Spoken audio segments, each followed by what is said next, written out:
Sir সরকার তো বিদেয় এসে মানুষের জীবনটা শেষ করে দিয়ে গেছে। অর্থনীতি শেষ করছে, মানুষের জীবন ধ্বংস করছে। কত কিছু যে শেষ করে গেছে বাংলাদেশ ছেড়ে তুলোমূলে ধ্বংস করে গেছে। লাস্টে 5 তারিখ সকালবেলা যাত্রাবাড়ি যাচ্ছি, যাত্রাবাড়িতে আসতে। তারপরে আমার একটা গুলি লাগছে, আমার পাটা আজ পর্যন্ত আজ 23 দিন ধরে আমি অসুস্থ ঘুরতেছি। দেখেন আমার পাটা কী অবস্থা। এই যে গুলিটা আমার পাটা দেখেন, একটা গুলি থেকে আমার পাটা কী অবস্থা হয়ে রয়েছে। আজকে 23 দিন, এখন পর্যন্ত আমার পাটা ভালো হয় না, দেখছেন। তারপরে স্বেচ্ছাচার তো বিদায় হয়েছে, কিন্তু বাংলাদেশের মানুষকে ধ্বংস করে দিচ্ছে।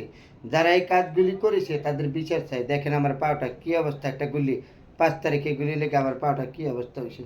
আজ হয়তো আপনার ঘরে দেখাইছি, এতদিন কাউকে দেখাইনি। দেখেন কী অবস্থা আমার পাটা। তারপরে আমি আজ 23 দিন ধরে কষ্ট করতেছি, চিকিৎসা করতেছি, তারপরও আপনার ঘরে দেখাইছি।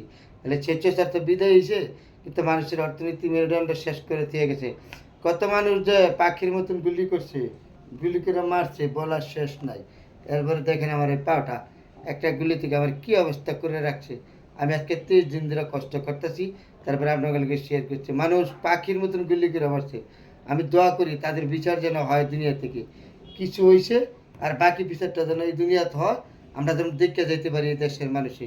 আল্লাহর কাছে বিচার চেয়েছি, তো আল্লাহ তাদের বিচার করবে। যারা এই যাত্রাবাড়ির দায়িত্ব ছিল, ইকবাল হয়তো গ্রেপ্তার হয়েছে, তারপরে দোয়া করি তাদের জন্য বিচারের আওতায় আনে অতি শীঘ্রই। যারা যারা এই সংযুক্ত ছিল, যাত্রাবাড়ি যে গুলি করছে, পাখির মতন মানুষকে গুলি করে মারতো। দেখেন আমার এই পাওটা যে আমাকে দেখাইলাম, কী অবস্থা আমার যে করছে। তাহলে স্বেচ্ছাচার বিদায় হয়েছে, মানুষের জীবনটারে ধ্বংস করে দিয়ে গেছে। বাংলাদেশের ভিতরে কোনো অস্তিত্ব নাই।